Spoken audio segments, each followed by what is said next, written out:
So, using my boss's shop, I'm pulling off my clad so that I can repaint them and do all that fascinating shit.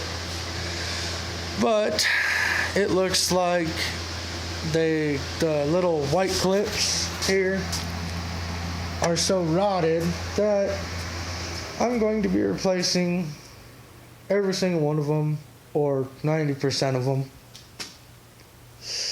But I will keep you guys posted on how it comes along. See ya.